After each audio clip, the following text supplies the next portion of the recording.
She was elegance personified. She moved like a sigh, spoke like calm sunlight. But behind the charm that made her a household name, Jaclyn Smith carried years of struggle that few ever saw. To the world, she was Kelly Garrett, the level-headed angel who never lost control. To herself, she was a woman learning that fame can be both a crown and a cage. Born on the 26th of October, 1945 in Houston, Texas, Jaclyn Ellen Smith grew up in a quiet, disciplined household. Her father, Jack, was a dentist whose precision shaped her sense of perfection. Her mother, Margaret Ellen, was gentle but strong, a homemaker who insisted that grace mattered even when no one was watching. From the age of 3, Jaclyn studied ballet. She loved the language of movement the way a single turn could hold an emotion words could not. Those early lessons in discipline would echo throughout her life. At Mirabeau B. Lamar High School, she stood out for her poise and beauty, but classmates remembered her as shy, more observant than outspoken. She graduated in the early 1960s and enrolled at Trinity University in San Antonio, majoring in psychology and drama. Yet campus life could not contain her ambitions. The stage called louder than textbooks. After a year, she made a decision that would define her future. She left Texas for New York City, chasing a dream no one in her family had ever dared to follow. New York in the mid-60s was electric, a city pulsing with ambition and fear. She rented a small apartment, modeled for department store catalogs, and stood in endless audition lines. Her first steady work came as one of the Breck Girls, faces of a national shampoo campaign that epitomized American wholesomeness. Her image, fresh, approachable, almost angelic, became familiar long before her name did. But while the world saw effortless glamour, the truth was grittier. She lived on instant coffee, counted coins between shoots, and wondered if she'd ever escape commercial work. Then gradually, television noticed her. By the early 1970s, she had appeared in small parts commercials for Max Factor, guest roles in minor series, and bit appearances that required more patience than fame. She often said later that those years taught her humility. Nothing came easily. Everything had to be earned twice. When she married actor Roger Davis in 1968, she seemed to have found stability, but the marriage collapsed within a few years. Davis's career ambitions and the strain of constant auditions left little space for a quiet domestic life. Their divorce in 1975 left Jaclyn financially cautious and emotionally guarded. That same year, fate intervened. Television producer Aaron Spelling and writer Ivan Goff were assembling a new detective series for ABC, 3 beautiful women working as private investigators for an unseen boss named Charlie. Farrah Fawcett and Kate Jackson were cast quickly, but the third role was unsettled. Initially, the producers hired actress Kate O'Mara. When she dropped out, they turned to Jaclyn. She hesitated, worried the show might reduce women to ornaments, but her agent insisted, and in the summer of 1976, she signed on. No one, least of all Jaclyn, expected Charlie's Angels to explode. When the series premiered that September, it pulled in record-breaking ratings. By its second episode, the Angels were household names. Posters, lunchboxes, magazines all carried their faces. The trio represented a new kind of female heroism. Beautiful, independent, confident. Yet behind the scenes, the cost of maintaining that image was steep. The production schedule stretched 15 to 16 hours a day. Publicists controlled every photo, every hairstyle, every word spoken in interviews. Jaclyn, with her brunette hair and soft Texas cadence, became the quiet center of the trio.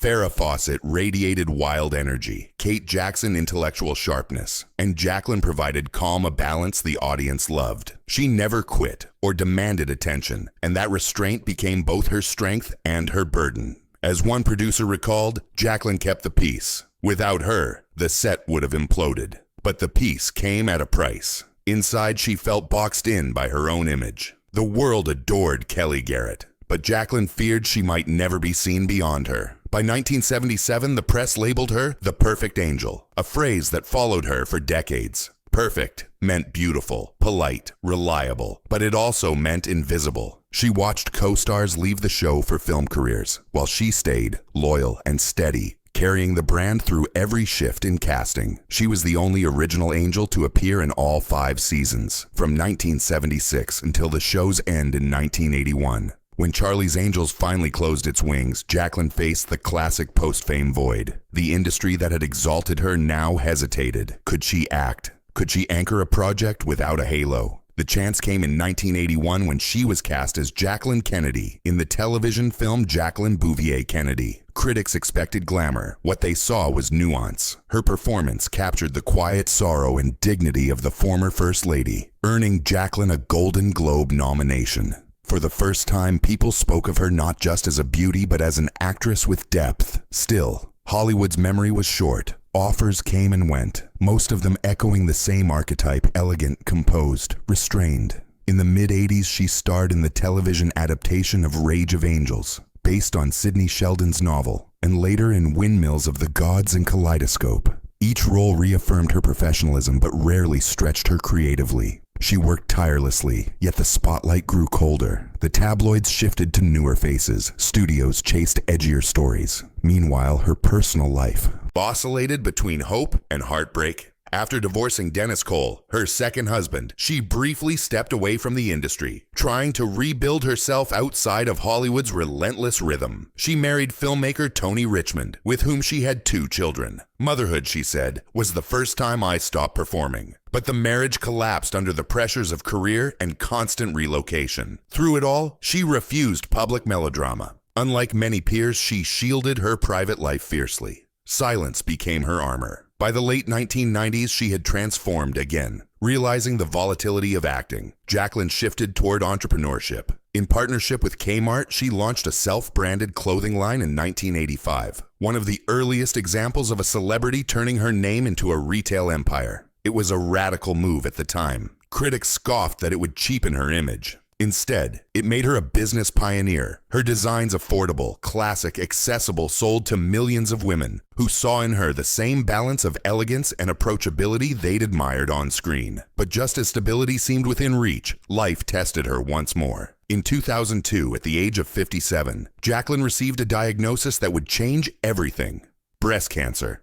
The news came quietly. She shared it only with her closest family and her husband, Brad Allen, a respected heart surgeon whom she had married in 1997. The irony was cruel. For decades, she had represented health and beauty. Now her body felt like a battlefield. Treatment was brutal. Surgery, radiation, and months of exhaustion followed. She later described looking into the mirror and seeing a stranger without certainty. During recovery, she discovered how fragile fame truly was, how quickly the world moves on when you step away. Yet it was also during those years that she discovered something more lasting than celebrity: gratitude. She began advocating for early detection and awareness, using her platform to encourage women to get screened. She spoke openly about vulnerability, a subject she had long avoided. "Courage," she said in one interview, "isn't the absence of fear, it's doing what you must despite it." Her candor inspired many who had once admired her only for her beauty. Now they admired her strength. In the years that followed, Jaclyn balanced recovery with renewed business ventures.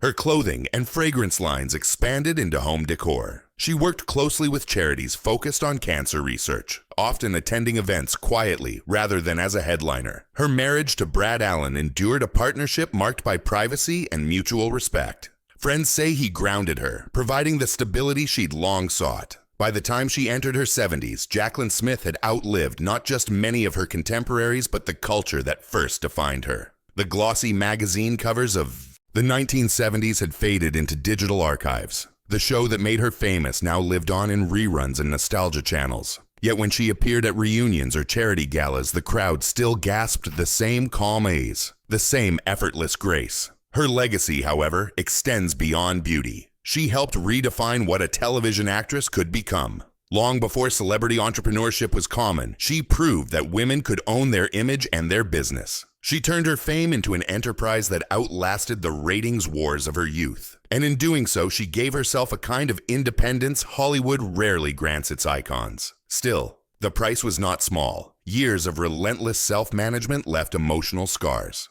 Those who knew her well say that she never truly relaxed in public. Every gesture was considered, every word weighed. The little girl from Houston who once danced freely had learned to measure every move. That control, necessary for survival, sometimes made her seem distant. But in quieter settings, she could still disarm with warmth and humor. As she entered her later years, Jaclyn reflected often on her journey. She spoke fondly of her Charlie's Angels co-stars, particularly Farrah Fawcett, whose death in 2009 reopened old memories of their shared youth. "We were young women together," she said, and we went through a storm no one else can really understand. Her reflections carried no bitterness, only perspective. Fame, she once observed, is like weather. It changes every day. What lasts is what you build when no one's watching. That philosophy defined her final chapters, a quiet insistence on authenticity after decades of performance. Today, Jaclyn Smith's name evokes more than nostalgia. She is a living bridge between old Hollywood's poise and modern celebrities' entrepreneurship.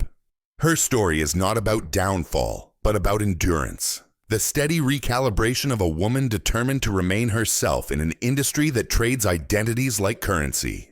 From the disciplined child in ballet slippers to the star in the spotlight, and finally to the survivor who built an empire, her life traces the evolution of female strength in entertainment. She never rebelled loudly. Instead, she endured quietly. And that endurance, grace under pressure, beauty under burden, became her truest signature. Her tragedy lies not in scandal or collapse, but in the invisible sacrifices required to maintain composure when the world demands perfection. For decades, she balanced public adoration with private struggle. And through it all, she never let cynicism win. Even now, in interviews filmed from her California home, she radiates the same calm presence that first drew millions of viewers to their screens nearly 50 years ago. Her journey reminds us that Hollywood's brightest lights often cast the longest shadows. Jaclyn Smith stood in that glow and learned to live with both. And as her legend continues, to circle back through new generations discovering Charlie's Angels, through women wearing her designs without knowing her story, her quiet resilience endures. It's a testament that fame may fade, but character doesn't.